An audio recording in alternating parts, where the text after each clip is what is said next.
Praise the lord. వందనాలు. మన ప్రాతకాల ప్రార్థన ప్రారంభించుకున్న పిల్లరా ప్రార్థన చేసుకున్నాం.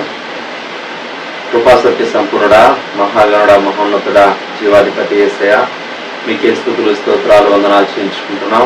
మరొకసారి దేవా వేకుజామున మీతో సహవాసం చేయడానికి, దేవా మీ ముఖ దర్శనాన్ని చేసుకోవడానికి, దేవా స్తుతితో మిమ్మల్ని ఎదుర్కోవడానికి, దేవా మా తండ్రి శ్రేష్టమైన మీ వాక్యాన్ని ధ్యానించడానికి, దేవా మా తండ్రి ప్రభువా నాయన మీరు మాకు ఇచ్చినటువంటి గొప్ప మా తండ్రి సమయం అంతటి కొరకు మీ స్తోత్రాలు వందనాలు చేయించుకుంటున్నాం. ఇదిగో ప్రభా ఒకసారి మమ్మల్ని మేము తగ్గించుకొని, దేవా మా తండ్రి నాయన దాసుడు తన యజమానుడు వైపు చూసినట్లుగా మేము చూస్తున్నాం. దేవా మా యజమానుడు మీరే, దేవా మా తండ్రి ప్రభా మరి మీ దగ్గర నుంచి నాయన అయా మీ శ్రేష్టమైన స్వరాన్ని మేము వింటూ దేవా చక్కగా నాయన బలపడే సమయం అంతటిని మా కొరకు దీవించి మనం ప్రార్థన చేస్తున్నాం. అలాగూ మా తండ్రి ప్రభా ఉండగా దేవా మా పక్షంగా, మా కుటుంబీకుల పక్షంగా హక్కులు వాగ్దానాలు గొప్పగా మీరు నెరవేర్చమని ప్రార్థన చేస్తున్నాం. మీ స్తోత్రాలు మంచి సమయం కొరకు స్తోత్రాలు చేయించుకుంటూ ముందున్న సమయం అంతటిని మా కొరకు ఆశీర్వదించమని యేసయ్య నామములో స్తుతించి ప్రార్థన చేసి అడిగి వేడుకుంటున్నాం పరలోకపు తండ్రి, ఆమేన్. ప్రకారంగా 91వ కీర్తన చదువుకున్నాం పిల్లరా.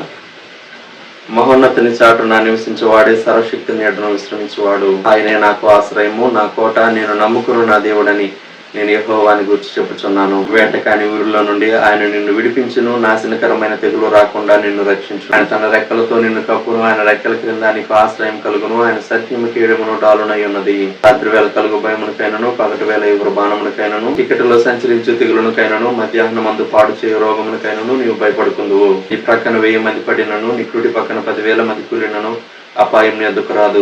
నీవు కన్నులారా చూచుచుండగా భక్తిహీనులకు ప్రతిఫలం కలుగును. యెహోవా నీవే నా ఆశ్రయం అని, నీవు మహోన్నతుడైన దేవుని నీకు నివాస స్థలముగా చేసుకుని ఉన్నావు. నీకు అపాయం ఏమీ రాదు, ఏ తెగులను నీ గుడారము సమీపించదు. అన్నిటిలో నిన్ను కాపాడుటకు ఆయన నిన్ను గూర్చి తన దూతలకు ఆజ్ఞాపించు. నీ పాదములకు రాయి తగలకుండా వారు నిన్ను తమ చేతుల మీద ఎత్తి పట్టుకుందరు.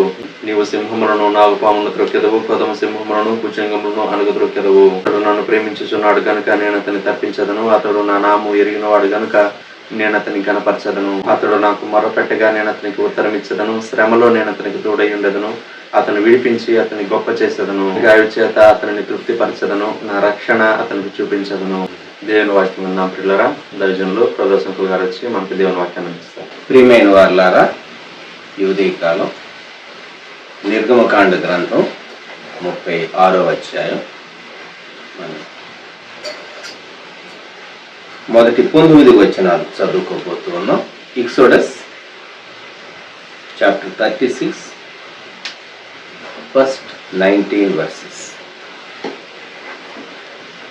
పరిశుద్ధ స్థలము యొక్క సేవ నిమిత్తము ప్రతి విధమైన పని చేయ తెలుసుకొనుటకై యెహోవా ఎవరికి ప్రజ్ఞా వివేకములు కలుగు చేసెను, అట్టి బెసలేలును, అహోలియాబును మొదలైన ప్రజ్ఞావంతులందరినూ యెహోవా ఆజ్ఞాపించిన అంతటి చొప్పున చేదురని.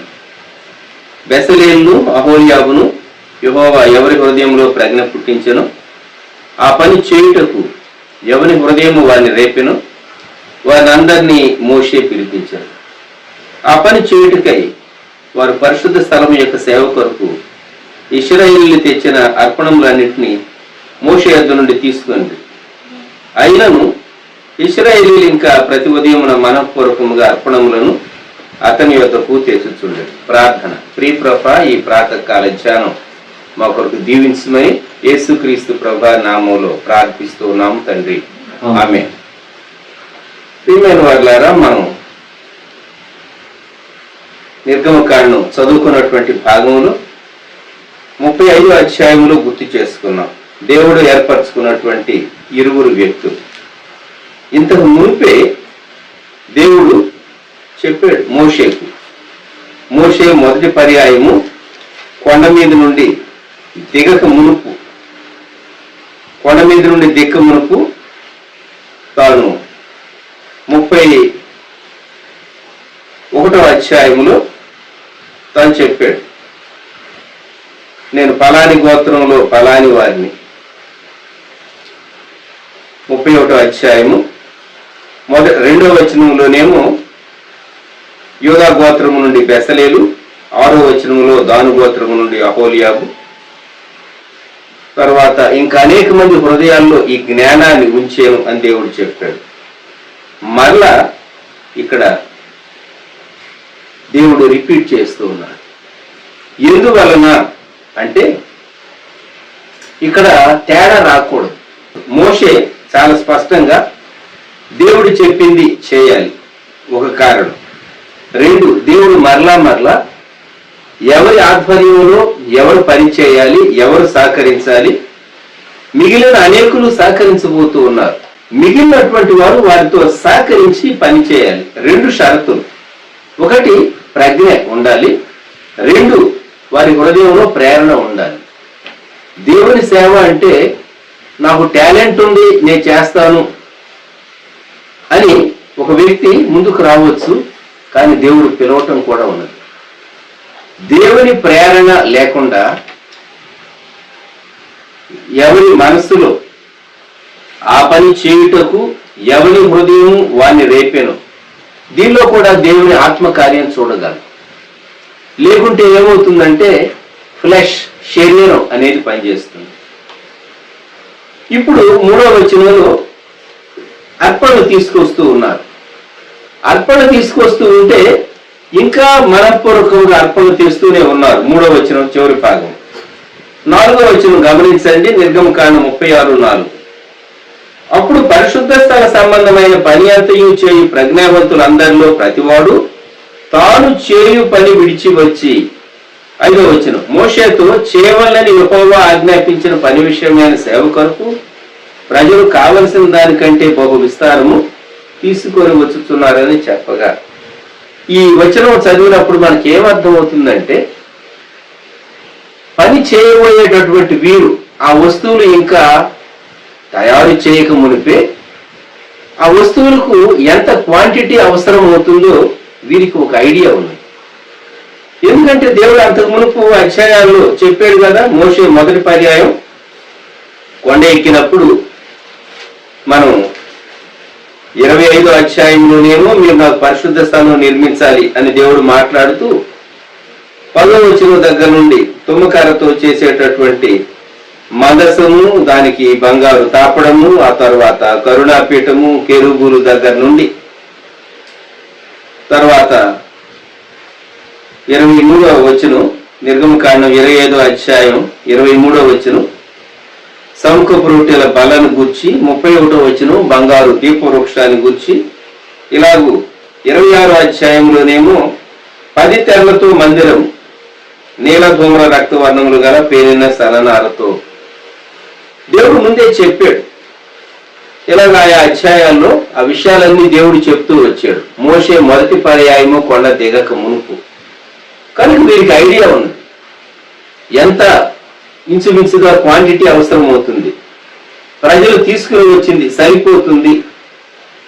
అందుకని 36వ అధ్యాయం 6వ వచనం, మోషే పరిశుద్ధ స్థలమునకు ఏ పురుషుడైనను ఏ స్త్రీ అయినను ఇక మీదట ఏ అర్పణనైనను తేవద్దని ఆజ్ఞాపించిన గనుక 10 మంది అంతటను ఆ మాట చాటించరి. ఆ పని అంతా చేయనట్టు దాని కొరకు వారు తెచ్చిన సామగ్రి చాలినది, అది అత్యధికమైనది. ఇట్స్ ఎనఫ్, చాలు. బహుశా ఏ సంఘంలో కూడా ఇటువంటి అనౌన్స్మెంట్, మీరు ఇక అర్పణలు తేవద్దు అని ఏ చర్చిలో ఏ దేశంలో ఎక్కడ చెప్పరనుకుంటారు.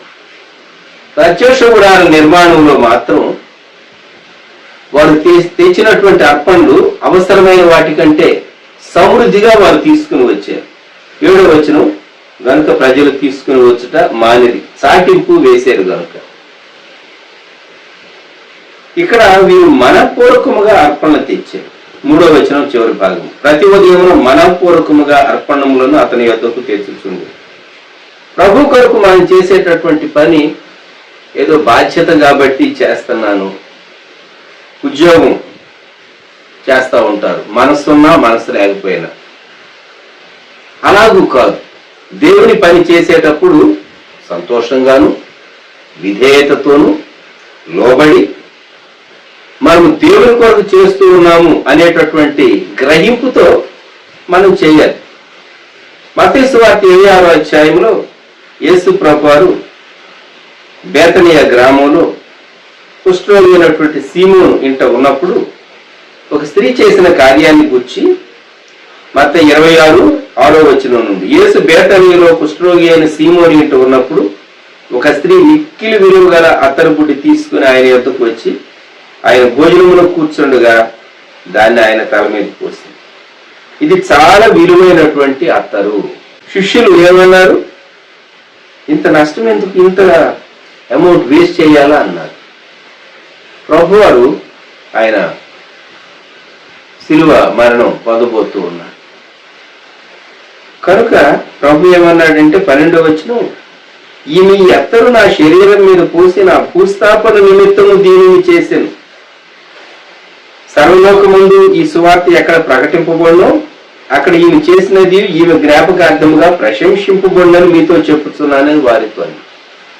ఆమె ఎరుగకనే ప్రభువును బహుగా ప్రేమించి శ్రేష్టమైనటువంటి కార్యం చేసింది. మన జీవితాల్లో మనం జ్ఞాపకం ఉంచుకోవాల్సినటువంటి విషయం, దేవుడు మనకు ప్రేరణ ఇచ్చినప్పుడు దేవుని సేవ కొరకు, దేవుని పరిచర్య కొరకు మనం ఇంత ఇవ్వాలా అనే డౌట్ వస్తుంది. ఎస్, దేవుడు ప్రేరేపిస్తాడు. ఫిలిప్పీ సంఘం పౌలు గారు రోములో చెరలో ఉన్నప్పుడు లేక హౌస్ అరెస్ట్ లో తాను ఉన్నప్పుడు ఫిలిప్పీ సంఘం వారు తనకు ఈవిని పంపించారు. ఫిలిప్పీ పత్రిక 4వ అధ్యాయం 15వ వచనం నుండి, ఫిలిప్పీలారా, సువార్తను నేను బోధింపనారంభించి మాసిదోనియాలో నుండి వచ్చినప్పుడు ఇచ్చే విషయంలోనూ పుచ్చుకునే విషయంలోనూ మీరు తప్ప మరి ఏ సంఘపు వారు నాతో పాలువారు కాలేదని మీకే తెలియను. ఎలయనగా దశలోనికలో కూడా మీరు మాటి మాటికి నా అవసరము తీర్చుటకు సహాయం చేస్తుంది. నేను ఈవిని అపేక్షించి ఇలాగ చెప్పుట్లేదు గాని మీ లెక్కకు విస్తార ఫలము రావాలని అపేక్షించి చెప్పుతున్నాను. నాకు సమస్తమును సమృద్ధిగా కలిగి ఉన్నది. మీరు పంపిన వస్తువులు ఎపఫ్రోదితు వలన పుచ్చుకొని ఏమీ తక్కువ లేక ఉన్నాను. అవి మనోహరమైన సువాసనయు దేవునికి ప్రీతికరము ఇష్టమునైన యాగమునైనవి కాగా దేవుడు తన ఐశ్వర్యం చొప్పున క్రీస్తు యేసునందు మహిమలో మీ ప్రతి అవసరమును తీర్చును. ఫిలిప్పీ సంఘానికి థ్యాంక్స్ గివింగ్ లెటర్ పౌలు భక్తుడు రాశాడు. అదే ఫిలిప్పీ పత్రిక. థ్యాంక్స్ చెప్తూ ఉన్నాడు. మీకు పరలోకంలో విస్తారమైనటువంటి ఫలం, బహుమానం మీ అకౌంట్ లో ఉండాలని నాకు ఉన్నది. అయినా మీరు పంపిన వస్తువులు ఎఫ్ఎఫ్లో తీసుకుని వచ్చాడు. అవి దేవునికి ఇష్టమైనటువంటి సువాసన, అవి మనోహరమైన సువాసని, దేవునికి ప్రీతికరమును ఇష్టమునైన యాగం. భక్తుడు పాటలో రాశారు, మాకై వాడి రోకల్ వ్యర్థం బగును, నీకై అప్పుగనిచ్చు నిఖిల వస్తువులు, శ్రీకరంబగు నిత్య శ్రేష్ఠ ధననిధియే, పై లోకంబు నందుండు లోపంబు లేక, స్తుతియు మహిమయు నీకే, క్షితికిన్ దివికిన్ నీతి వితతికిన్ కర్తవై వెలయు మా దేవాని భక్తుడు పాటలో రాశారు. మన కోసం వాడుకున్నవి వేస్ట్ అయిపోతాయి. అయితే దేవుని కొరకు ఇచ్చేవి నీ పరలోకపు ఖాతాలో జమ అవుతాయి. 19వ వచనం తెలుగులో మనం చదివినప్పుడు కొందరికి ఒక డౌట్ వస్తుంది. దేవుడు తన ఐశ్వర్యము చొప్పున క్రీస్తు యేసునందు మహిమలో మీ ప్రతి అవసరమును తీర్చును, according to his riches in glory in Christ Jesus అని ఇంగ్లీష్ లో మనం చదువుతాం. ఇక్కడ అర్థం ఏంటంటే దేవుడు మహిమలోని తన ఐశ్వర్యము చొప్పున క్రీస్తు యేసునందు భూమి మీద మీ ప్రతి అవసరమును తీర్చును. అంతేగాని మహిమలో మీ అవసరమును, మీ ప్రతి అవసరం తీర్చునంటే మహిమలోకి వెళ్ళిన తర్వాత అవసరాలు ఏముంటాయి? ఇంకా మహిమలోకి వెళ్ళిన తర్వాత అవసరాలు ఉండవు. మహిమలోని తన ఐశ్వర్యము చొప్పున దేవుడు భూమి మీద మీ ప్రతి అవసరమును తీర్చు. మనం నీటిలో ఉన్నప్పుడు ఒక మెథడ్ ఏంటంటే దేవుని కొరకు ఇచ్చినప్పుడు ఆయన మన అక్కర ఆయన తీరుస్తాడు. ఇక్కడ నిర్గమకాండంలోనికి 36వ అధ్యాయంలోనికి వచ్చినప్పుడు ప్రజలు ఇక తీసుకొని రావద్దు అని చెప్పేటంత వరకు వాళ్ళు తెస్తూనే ఉన్నారు. కొంతమంది అప్పుడు వారు ఫీల్ అయి ఉంటారు, అయ్యో మనం ముందే ఇచ్చి ఉండవలసింది. మరి మంచి కార్యాలు చేయాలని దేవుడు ప్రేరణ ఇచ్చినప్పుడు వాటిని వెంటనే చేయటం అది చాలా మంచిది. ఆ తర్వాత అవకాశాలు మనకు తగ్గిపోవచ్చు. జ్ఞాపకం పెట్టుకుందాం. మనం ఇప్పుడు 36వ అధ్యాయంలో 8వ వచనం నుండి తెరలను గుర్చి వ్రాయబడింది. దేవుడు ఎందుకు చెప్తూ ఉన్నాడు అనేటటువంటి డౌట్ మనకు వస్తుంది. 5 కారణాలు జ్ఞాపకం పెట్టుకుందాం. ఆయన తన ప్రజల మధ్య ఆరాధన పొందబోతూ ఉన్నాడు. ఇప్పుడు ఆయన నివాసం వీరితో ఉండబోతూ ఉంది. అందుకే దేవుడు చాలా స్పెసిఫికేషన్స్ ఇచ్చాడు. 2వది, గుడారం ఉన్నది, గుడారాన్ని మనిషి సమీపించవచ్చు. ఎక్కడి వరకు అంటే గుడారము ద్వారము వరకు. గుడారము ద్వారము వరకు జ్ఞాపకం పెట్టుకోండి. ద్వారము వరకు. ఆయన పరిశుద్ధుడు కనుక ఆయనను సమీపించేటప్పుడు మనం తేలిగ్గా తీసుకోకూడదు. కొంతమంది అనుకుంటారు దేవుని సేవ అంటే ఏముందండి, ఏదో బడిలో పాఠం చెప్పినట్టు 4 మాటలు చెప్పటమే కదా. ఎప్పుడు దేవుని సేవను తక్కువ అంచనా వేయకండి. దేవుని సేవను ఎప్పుడు తక్కువ అంచనా వేయకండి. దేవుని సేవను తక్కువ అంచనా వేశారంటే దేవుని కూడా మీరు తక్కువ అంచనా వేసేవాళ్ళు అని అనుకోవాల్సి వస్తుంది. మనిషి మనిషే, దేవుడు దేవుడే. మీరు ఆఫీసులో పనిచేస్తూ ఉంటారు, మీ మనస్సు ఉంచకుండా కూడా పని చేయొచ్చు కొన్ని మాట, తెలుసునా? ఎందుకంటే యాంత్రికంగా మనం చేసేటటువంటి పనిలో మనకు నిపుణత, స్కిల్ ఉంది కాబట్టి రొటీన్గా చేసేస్తూ ఉంటాం. కానీ దేవుని కొరకు పరిచర్య చేసేటప్పుడు మీ మనస్సును, మీ ఆత్మ ఏకీపించి మీ శరీరాన్ని చాలా జాగ్రత్తగా మనం దేవుని క్రమశిక్షణకు లోబర్చుకుని మనం దేవుని పరిచర్య చేయాలి. అగ్నితో మనం ఆటలాడలేం కదా. దేవుని పరిచర్య మనం జరిగించేటప్పుడు అది చిన్నదైనా అది పెద్దదైనా, నేను చెప్పే మాటలు అవి కొద్ది మాటలుగా ఉండొచ్చు, కానీ ఇది దేవుడు అనుగ్రహించిన మాటలుగా ఉండాలి. అవి ఆత్మలో నుండి వచ్చే మాటలుగా ఉండాలి. ఏదో జ్ఞానంలో నుండి వచ్చే మాటలు, జ్ఞానం జ్ఞానాన్ని తాకుతుంది, ఆత్మ ఆత్మను తాకుతుంది. దేవుడు చెప్పినటువంటి మాట ఏదైనా సరే అది దేవుని మాట కనుక అది కార్యాన్ని జరిగిస్తుంది. అంతేగాని మనం మన ఆలోచన చొప్పున మనం ఏదో మనకి తెలిసిన విషయాలు అవి మంచివే కావచ్చు, వాటిని చెప్తే చాలా తక్కువ ప్రయోజనం ఉంటుంది. అదే దేవుడు మాట్లాడితే ఒక ఆత్మలో ఏది అవసరమో, ఏది కొరతో, ఏది అక్కరో, ఎక్కడ సమస్య ఉన్నదో ఆ వాక్యం వారి ఆత్మలో ప్రవేశించి దేవుని చిత్తాన్ని, దేవుని ఉద్దేశాన్ని నెరవేరుస్తుంది. మనిషి మనిషే, దేవుడు దేవుడే. దేవుడు సృష్టికర్త, మానవుడు సృజింపబడినవాడు. కనుక సృష్టికర్తకును సృజింపబడినటువంటి మానవునికి తేడా ఉన్నది అని మనం జ్ఞాపకం పెట్టుకోవాలి.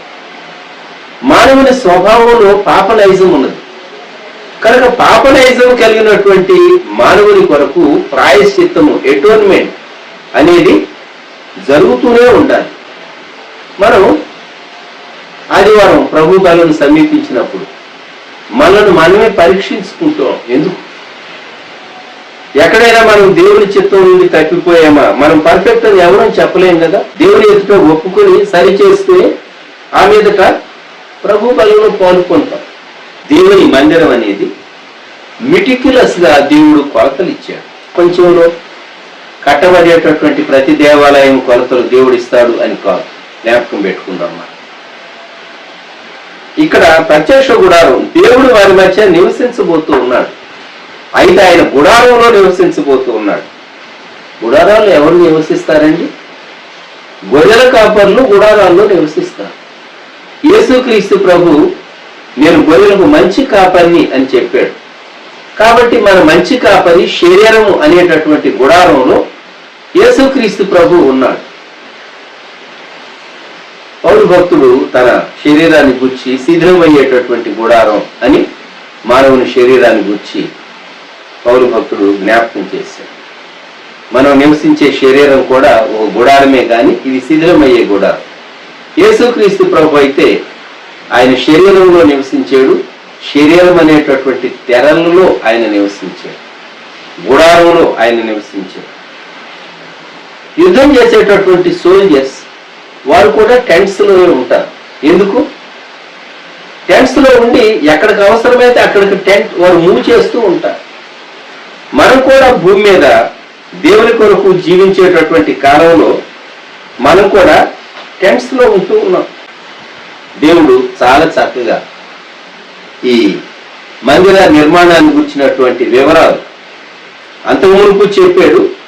మరలా ఇప్పుడు సంగ్రహంగా 36వ అధ్యాయంలో మోషేకు దేవుడు చెప్తూ ఉన్నాడు. దేవుడు చెప్పినటువంటి విషయాలు, ఎలాగూ పరిశుద్ధ స్థలాన్ని నిర్మించాలి, శాంక్చురీ లేక హోలీ ప్లేస్ లేక హ్యాబిటేషన్, పరిశుద్ధ స్థలము లేక మందిరము లేక నివాసము, ఈ పదాలన్నీ మనం వాడవచ్చు. మనుష్యులే తమ చేతులతో చేస్తూ ఉన్నారు. హెబ్రీ పత్రికలోనికి మనం వెళితే హెబ్రీ పత్రిక 9వ అధ్యాయం. హెబ్రీ పత్రికకు ఒక పేరు ఏమని పెట్టవచ్చు అంటే నూతన నిబంధనలోని పాత నిబంధన అని పెడతారు బైబిల్ పండితులు. పాత నిబంధనలోని ప్రత్యక్ష గుడారం ఆ వివరాలన్నీ హెబ్రీ పత్రికలో మనం చాలా తేటగా చూడగలం. హెబ్రీ పత్రిక 9వ అధ్యాయం 11వ వచనం. అయితే క్రీస్తు రాబోతున్న మేలుల విషయమై ప్రధాన యాజకుడిగా వచ్చి తానే నిత్యమైన విమోచన సంపాదించి హస్తకృతము కానిది అనగా ఈ సృష్టి సంబంధము కానిదియు మరి ఘనమైనదియు పరిపూర్ణమైనదియునైన గుడారము ద్వారా వారు నిర్మించినటువంటి నిర్మాణం, ఇశ్రాయేలీయులు నిర్మించినటువంటి నిర్మాణం దేవుని ఆజ్ఞ చొప్పున, దేవుడిచ్చిన కొలతల చొప్పున. కానీ యేసుక్రీస్తు ప్రభు శరీరము అది పరిపూర్ణమైనటువంటి గుడారము, గొప్పదైనటువంటి greater and perfect tabernacle Christ Jesus. భూమి మీద నిర్మించబడినటువంటి ఆ ప్రత్యక్షపు గుడారము ప్రభు అయిన యేసుక్రీస్తు వారిని సూచిస్తూ ఉంది. అంతేకాదు 9వ అధ్యాయం 23వ వచనం, పరలోకమందున్న వాటిని పోలిన వస్తువులు ఇట్టి బలుల వలన శుద్ధి చేయబడవలసి ఉండేను గాని పరలోక సంబంధమైనవి వీటికంటే శ్రేష్టమైన బలుల వలన శుద్ధి చేయబడవలసి ఉండెను. అందువల్ల నిజమైన పరిశుద్ధ స్థలమును పోలి హస్తకృతమైన పరిశుద్ధ స్థలములో క్రీస్తు ప్రవేశింపలేదు గాని ఇప్పుడు మన కొరకు దేవుని సముఖమందు కనపట్టకు పరలోకమందే ప్రవేశించాడు. పరలోకమందున్న వాటిని పోలిన వస్తువులు అని చెప్పబడినది. ఎక్కడి నుండి వాటి ఇమేజ్ వచ్చింది? పరలోకం నుండి. ఇది ఒక అద్భుతమైనటువంటి మర్మం. ముందు హెబ్రీ పత్రిక 8వ అధ్యాయం 6వ వచనంలో కూడా చెప్పబడినటువంటి మాట మనం జ్ఞాపకం చేసుకుందాం. హెబ్రీ 8:6. ఈయన అయితే ఇప్పుడు మరి ఎక్కువైన వాగ్దానములను బట్టి నియమింపబడిన మరి ఎక్కువైన నిబంధనకు మధ్యవర్తి అయి ఉన్నాడు గనుక మరి శ్రేష్టమైన సేవకత్వము పొంది ఉన్నాడు. 5వ వచనం చివరి భాగం, ఈ యాజకులు పరలోక సంబంధముగు వస్తువుల ఛాయారూపకమైన గుడారమునందు సేవ చేయి. సో వారు గుడారములో సేవ చేస్తూ ఉండగా టెబర్నకిల్ అసలు పరిపూర్ణమైనటువంటి లేకుంటే దీని ఒరిజినల్ పరలోకంలో ఉంది. ప్రత్యక్ష గుడారం అద్భుతమైనటువంటి నిర్మాణం అని మనం జ్ఞాపకం చేసుకోవాలి. ప్రభు తన సంఘంతో ఉన్నాడు. సంఘం భూమి మీద, మనము గుడారంలో ఉండేటటువంటి వారు. So pilgrim nature of the church, సంఘం pilgrim nature of the church ఎప్పుడు పోగొట్టుకుంటుంది అంటే చాలా పెద్ద పెద్ద బిల్డింగ్లు కట్టుకున్నప్పుడు అందరూ అని కాదు, కొన్ని మార్లు కొందరు సువార్త సేవ దర్శనాన్ని పోగొట్టుకుంటారు. కొందరు దర్శనాన్ని పోగొట్టుకోకుండా వారు పెద్ద బిల్డింగులు ఉన్న బిల్డింగ్ పైన వారి యొక్క దృష్టి లేకుండా సేవా దృక్పథం, సేవకు అవసరమైనంత మటుకు అవసరమైనంత మేరకు ఫెసిలిటీస్, సౌకర్యాలు కూడా అవసరమైనంత మేరకు. కాబట్టి ఈ యాత్రికులను భూమి మీద పరదేశులము, నిరవరమైనటువంటి నివాసం ఇక్కడ లేదు. సంఘం ప్రభువుని గురించి ప్రకటించేటటువంటి, ప్రచురించేటటువంటి సంఘంగా ముందుకు సాగవలసి ఉన్నారు. ఇప్పుడు నిర్గమకాండం 36వ అధ్యాయం 8వ వచనం నుండి చదువుతా, గమనించండి. ఆ పని చేసిన వారిలో ప్రజ్ఞ గల ప్రతివాడును మందిరమును 10 తెరలతో చేసెను. అతడు వాటిని నీల ధూమ్ర రక్తవర్ణములు గల పేరిన సన్ననాలతో చిత్రకారుని పని అయిన కిరూబులు గలవాటినిగా చేశాను. ప్రతి తెర పొడుగు 28 మూరలు, ప్రతి తెర వెడల్పు 4 మూరలు. ఆ తెరలన్నిటి కొలత ఒకటే. 5 తెరలను ఒకదానితో ఒకటి కూర్చెను. మిగిలిన 5 తెరలను ఒకదానితో ఒకటి కూర్చెను. మొదటి కూర్పు చివరనున్న తెర అంచున నీలి నూలుతో కొరుకులను చేశాను. రెండవ కూర్పున వెలుపటి తెర అంచున అట్లు చేశాను. ఒక తెరలో 50 కొరుకులను చేశాను. రెండవ కూర్పునున్న తెర అంచున 50 కొరుకులను చేశాను. ఈ కొరుకులు ఒకదానితో ఒకటి సరిగా ఉండేవి. మరియు అతడు 50 బంగారు గుండీలను చేసి ఆ గుండీల చేత ఆ తెరలను ఒకదానితో ఒకటి కూర్పగా అది ఒక్క మందిరముగా ఉండెను. ఈ దిమ్మెలు, పలకలు, వాటిని గుర్చి మందిరం చుట్టూ, ఆవరణ చుట్టూ ఉన్నటువంటి ఆ తెరలను గుర్చి, మందిరం యొక్క గేటును గుర్చి మనం మాట్లాడుకుంటాం. ఈరోజు మందిరం యొక్క స్ట్రక్చర్ పైన తెరలు, 10 తెరలు. ఈ 10 తెరల పైన మేక వెంట్రుకలు, అవి 11 తెరలు వచ్చింది. వాటి పైన 9వ వచనం ఎరుపు రంగు వేసిన పొట్టేళ్ల తోళ్ళు వచ్చింది. వాటి పైన సముద్ర వర్తల తోళ్ళు వచ్చింది. ర్యామ్స్ స్కిన్, అలాగే బ్యాడ్జెస్ స్కిన్ 19వ వచనం.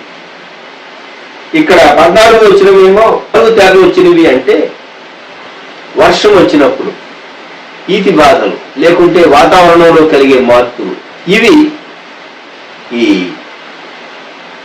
పరిశుద్ధ స్థలాన్ని డిస్టర్బ్ చేయకూడదు. మీరు ఏదైనా షామియానా, మామూలు షామియానా వేశారనుకోండి, మామూలు వచ్చినప్పుడు ఏమవుతుంది? షామియానా తడిసిపోతుంది. తెరతో గుడారం చేస్తే వర్షం వచ్చింది అనుకుందాం, అప్పుడు ఏమవుతుంది? లోపల ఉన్నటువంటి విలువైనటువంటి వస్తువులు అవి డ్యామేజ్ అవుతాయి.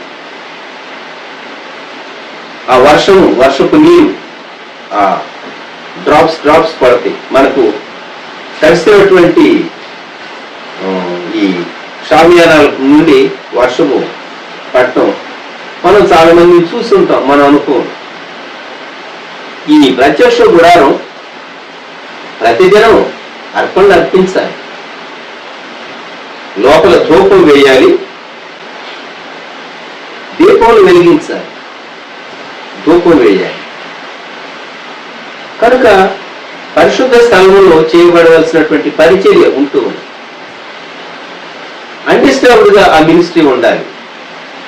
కనుక ఆ టెంట్, ఆ గుడారం, అది పైకప్పు స్ట్రాంగ్ గా ఉండాలి.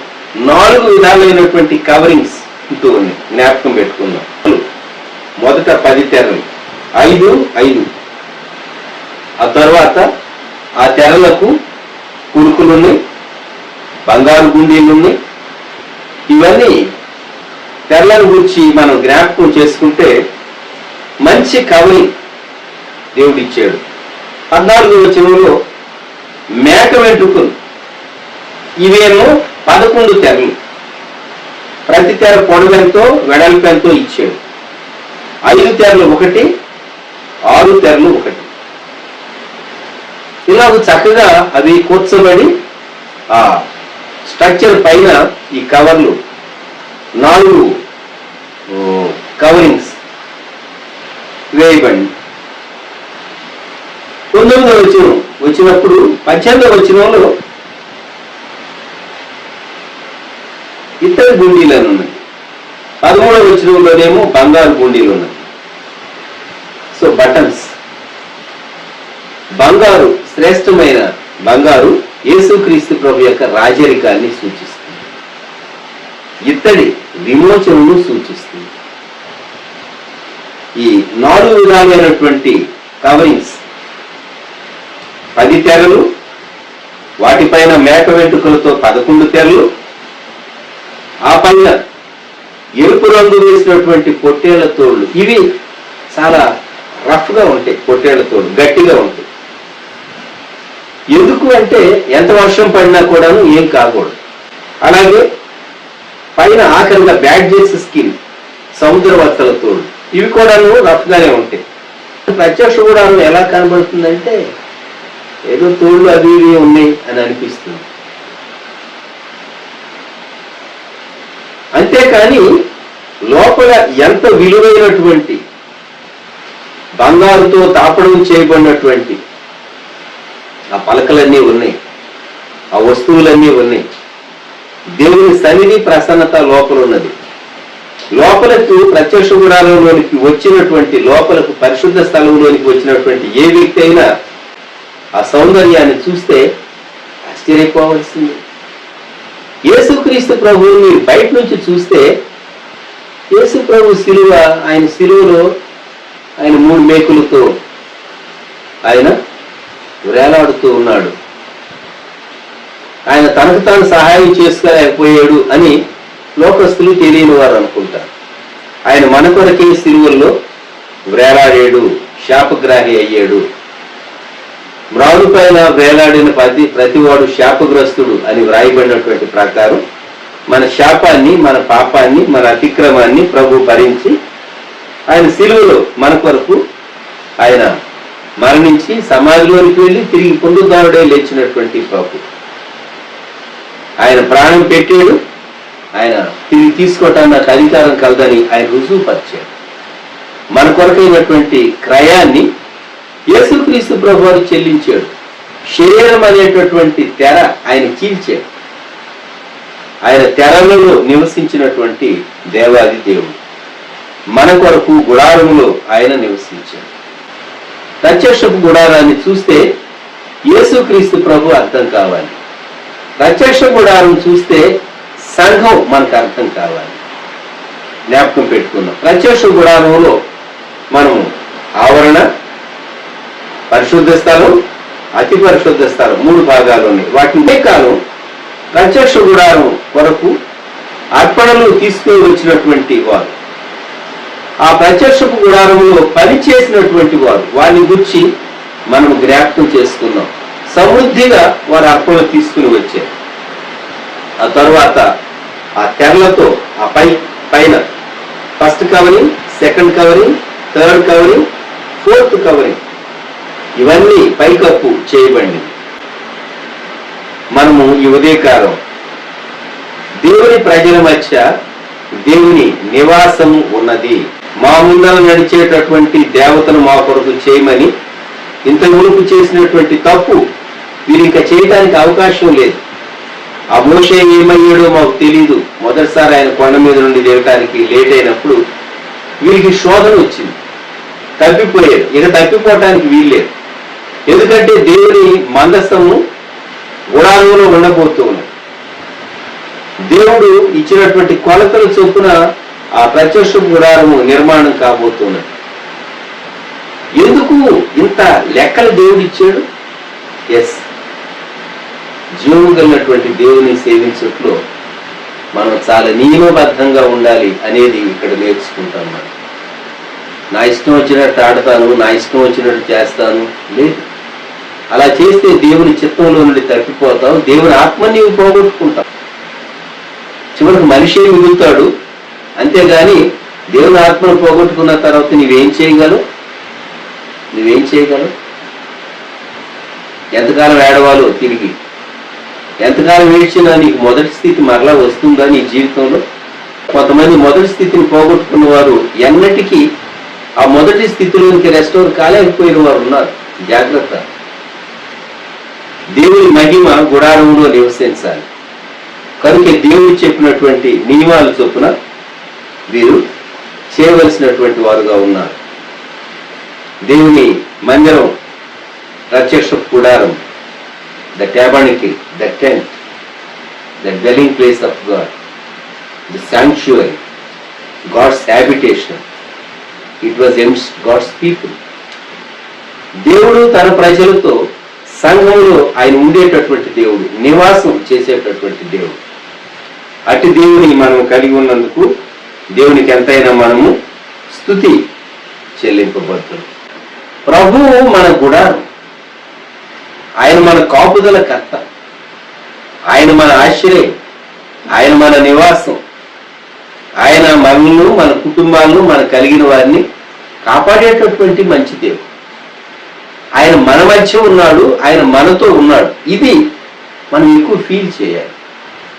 ఏదో ప్రత్యక్ష గుడారాన్ని గురించి ఒక పాఠం విన్నట్టుగా మనం నేర్చుకోవటం మాత్రమే కాదు, కానీ దాని ద్వారా యేసుక్రీస్తు ప్రభువుతో నీవు అనుసంధానం కావాలి. 91వ కీర్తన మనం చదువుకుంటూ ఉన్నాం. ఏ తెగులు మన గుడారం సమీపించుకున్నట్లు దేవుని కాపుదలకు మనల్ని మనం అప్పగించుకునేటటువంటి దినాల్లో మనం ఉంటూ ఉన్నాం. నీవు నాతో ఉండేటటువంటి దేవుడు, నీ ప్రజల మధ్య నీవు ఉన్నావు. మనం భూమి పైన యాత్రికులంగా ఉన్నాం కనుక దేవుడు కూడా గుడారంలో, టెంట్లో తన ప్రజలతో నివసించి, దేవుని ప్రజలు ఎలాగూ గుడారాల్లో ఉన్నారో అలాగూ ఆయన తన గుడారాన్ని వారి మధ్య వేసుకుని ఆయన వారి మధ్య నివసించాడు. ఆ గుడారాన్ని దేవుని కొలతల చొప్పున, దేవుడిచ్చిన సూచనల చొప్పున చాలా నిర్దిష్టంగా, చాలా ఖచ్చితంగా మోషే నిర్మాణం చేయించాడు. ఇది అద్భుతం కాదా? యేసుక్రీస్తు ప్రభు యొక్క జీవితం 4 సువార్తల్లో చూస్తే ఎప్పుడు మాట్లాడాలో అప్పుడే మాట్లాడాడు, ఏం మాట్లాడాలో అదే మాట్లాడాడు. మనకు చాలా ఆశ్చర్యం వేస్తుంది ఈ కొలతలు ఇవన్నీ చూస్తూ ఉంటే. So long and no long, so further and no further. ఎంత ఉండాలో అంతే, ఎంత పొడవు ఉండాలి, ఎంత వెడల్పు ఉండాలి, చాలా ఖచ్చితంగా వీరు దీన్ని చేశారు.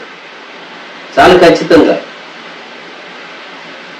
మనకు ఇండియా దేశంలో 10 గంటలకు ట్రైన్ రావాలనుకోండి, 10 గంటలకు వస్తా, 10:10కి వెళదాంలే, 10:15కి వెళదాంలే, ఎప్పుడు ట్రైన్కి వస్తాయా అని అనుకుని మనం వెళ్ళిన రోజు కరెక్ట్గా టైంకి వచ్చి వెళ్ళిపోయి ఉంటుంది ఆ ట్రైన్. ఇండియా దేశస్తుల యొక్క మనసులో మనం యాక్యురేట్గా ఉండాలి అనేటటువంటి సైకాలజీ మనకు కొంచెం తక్కువ. కొంచెం అటు ఇటుగా ఉండొచ్చు కదా అనేటటువంటి భావన మనలో ఉంటుంది.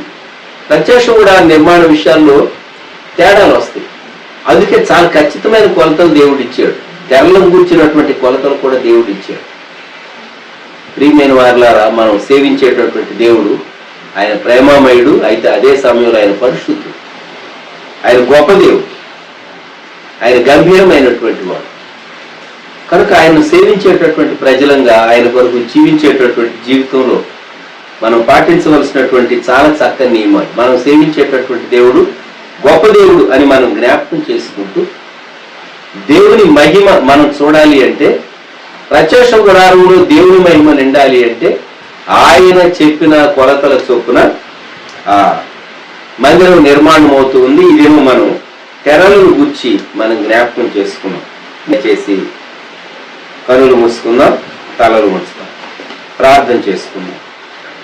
ప్రేమ కలిగిన మా ప్రియ పరలోకమందున్న మా తండ్రి, మహాపరిశుద్ధుడా, త్రియేక దేవా యేసయ్యా, మీకే స్తుతులు స్తోత్రాలు వందనాలు చెల్లించుకుంటున్నాను. ఆయన దేవా నిర్గమకాండము 36వ అధ్యాయంలో నుంచి దేవా అనేక విషయాలు దేవా మీ సేవకుల ద్వారా మీరు మాతో మాట్లాడినటువంటి దేవా విధానం అంతటి కొరకు మీ స్తోత్రాలు చెల్లించుకుంటున్నాం. దేవా అవును ప్రభా, మీ ప్రత్యక్షపు గుడారం నాయన మరి తండ్రి నాయన అయా నిర్మించాల్సినటువంటి పరిస్థితుల్లో ఏ రీతిగా ఆయన మరి తండ్రి మీ బిడ్డలందరూ కూడా అయా జాగ్రత్తలు తీసుకున్నారు. అనేక విషయాలు దేవా మీరు మాకు బోధించారు, మీ స్తోత్రాలు. అవును ప్రభా, దేవా మాకు నైపుణ్యతతో పాటు దేవా పిలుపు కూడా ఉండాలని దేవా మీరు హెచ్చరించారు. దేవా మీ స్తోత్రాలు. అవును ప్రభా, మరి తండ్రి అయా మీరు నాయన ఎవరినంటే వారిని దేవా పిలుచుకోలేదు, కానీ మీ సంకల్పంలో ఉన్న వారిని దేవా మీరు ఎన్నుకున్న వారిని, ప్రత్యేకించుకున్నటువంటి వారిని దేవా మరి తండ్రి ఆయన మీరు పిలుచుకొని దేవా బెస్లియల్ని, అహోలియావుని దేవా మీరు పిలుచుకొని వారి ద్వారా దేవా మరి తండ్రి అనేక పనులు మీరు జరిగించిన విధానం అంతటిని మీరు మాకు వివరించిన విధానం అంతటి కొరకు స్తోత్రాలు చేయించుకుంటున్నాం. దేవా ప్రభా, అవును ప్రభా, ప్రతి ఉదయకాలం నాయన మీ బిడ్డలందరూ కూడా నాయన దేవా హృదయపూర్వకంగా, ప్రేమపూర్వకంగా అర్పణలు తీసుకొచ్చి ఇచ్చేటువంటి వారని దేవా మీ సెలవు ఇచ్చారు, మీ స్తోత్రాలు. అవును తండ్రి నాయన, మీ యొక్క పని నిమిత్తమై మేము నాయన మా తండ్రి అయా అర్పణలు అర్పించినప్పుడు మా అవసరతలు మీరు తీర్చే దేవుడని, మా అవసరతలు కూడా నాయన మా తండ్రి మీరు తీరుస్తారని దేవా ఎంతో స్పష్టంగా విధానంలో దేవా మీరు మాతో మాట్లాడే విధానం అంతటి కొరకు స్తోత్రాలు చూపించుకున్నాం. దేవా కృప చూపించండి ఆయన. దేవా మా తండ్రి అవును ప్రభా మీ ప్రత్యక్షపు గుడారం యొక్క మా తండ్రి ఛాయ దేవా అది పరలోకం నుంచి వచ్చిందని, పరలోకం యొక్క ఛాయ దేవా మా తండ్రి అక్కడ భూమి మీద దేవా మా తండ్రి ఆ యొక్క గుడారంలో వేయబడ్డాదని దేవా మీరు మాకు వివరించారు. మీ స్తోత్రాలు చేయించుకుంటున్నాం. దేవా అవును ప్రభా దేవుని యొక్క మా తండ్రి నివాసము జనుల మధ్య నివసించబోతుందని దేవా మించిన గొప్ప మాట కొరకు స్తోత్రాలు. మీ బిడ్డలు మీ ప్రజల ప్రభా గుడారంలో నివసించినప్పుడు దేవా మీరు కూడా ఆయన వారి మధ్య గుడారం వేసుకొని దేవా నివసించడానికి ఇష్టపడినటువంటి గొప్ప దేవా మీకు స్తోత్రాలు వందనాలు చేయించుకుంటున్నాం. ఓ ప్రభా నాయన మీ మహిమ ఎంతో గొప్పది దేవా. ఆయనను మిమ్మల్ని మీరు ఎంతో తగ్గించుకొని గుడారంలో నాయన తండ్రి నివసించడానికి ఇష్టపడినటువంటి గొప్ప దేవుడు దేవా మీ స్తోత్రాలు వందనాలు చేయించుకుంటున్నాం నాయన. దేవా తండ్రి నాయన ప్రత్యక్షపు గుడారం యొక్క తండ్రి నాయన రూపు దేవా తండ్రి కొలతలు దేవా ఎంత స్పష్టమైనటువంటి రీతిలో దేవా మీరు మోషేకి అందించారు. దేవా అవన్నీ కూడా ఎలా నిర్మించబడ్డాయో దేవా తండ్రి నాయన ఖచ్చితమైనటువంటి విధానంలో ఎలా నిర్మించబడ్డాయో మీరు మాకు వివరించిన విధానం అంతటి కొరకు స్తోత్రాలు చేయించుకుంటున్నాం. దేవా కృప చూపించండి నాయన. దేవా తండ్రి అవును నాయన అనేకమైనటువంటి దేవా తెరలు దేవా తండ్రి నాయన అక్కడ వేశారని, అన్ని పరిస్థితుల్లో అది తట్టుకునే తాలూకు నిలబడలాగున స్థిరంగా నిలబడలాగున దేవా మీరు నిర్మించారని దేవా మీరు సెలవిచ్చిన విధానం అంతటి కొరకు స్తోత్రాలు చేయించుకున్నాం. దేవా కృప చూపించండి. మీ కొందనాల్లో ఉన్నాయన ప్రత్యక్షపు గుడారం నాయన మా అయా మీ ప్రియకుమారుడైనటువంటి క్రీస్తు ప్రభుకి సాదృశ్యంగా ఉందని మీరు సెలవిచ్చారు. మీ స్తోత్రాలు. అవును నాయన మా తండ్రి ప్రత్యక్షపు గుడారాన్ని ప్రభా వెలుపల నుంచి మేము చూసినప్పుడు దేవా అది ఆయన మా తండ్రి తోళ్ళుగా తెరలుగా దేవా మా తండ్రి ఆ రీతిగా కనబడుతుంది. కానీ దేవా ప్రత్యక్షపు గుడారం లోపలికి వచ్చి చూసినట్లయితే ప్రభా ఆ యొక్క పరిశుద్ధ స్థలము ఆ యొక్క దేవా మా తండ్రి నాయన మీ సన్నిధి నివసించేటువంటి దేవా యొక్క స్థలము దేవా ఎంతో మహిమతో నిండి ఉంటుందని, దేవా మా తండ్రి ఎంతో ప్రభా మా తండ్రి మీ శక్తి ప్రభావం దాంట్లో మేము చూడగలుగుతామని, దేవా మీ కృపను మేము చూడగలుగుతామని దేవా మీరు ఎంతో వివరించారు. మీ స్తోత్రాలు చేయించుకుంటున్నాం. అవును ప్రభా మా తండ్రి నాయన అయ్యా మీ ప్రియకుమారుడైన క్రీస్తు ప్రభువును కూడా నాయన మేము దూరం నుంచి చూసినప్పుడు వెలుపల నుంచి చూసినప్పుడు ఏదో 3 మేకల మధ్య వేలాడదీయబడ్డాడని, ఏదో శాపగ్రస్తంగా వేలాడదీయబడ్డాడని మాత్రమే కనబడుతుంది. కానీ ప్రభా మా తండ్రి నాయన మిమ్మల్ని దేవా మేము అంతరంగంలో చూసినప్పుడు దేవా మిమ్మల్ని మా హృదయాల్లో చేర్చుకున్నప్పుడు మిమ్మల్ని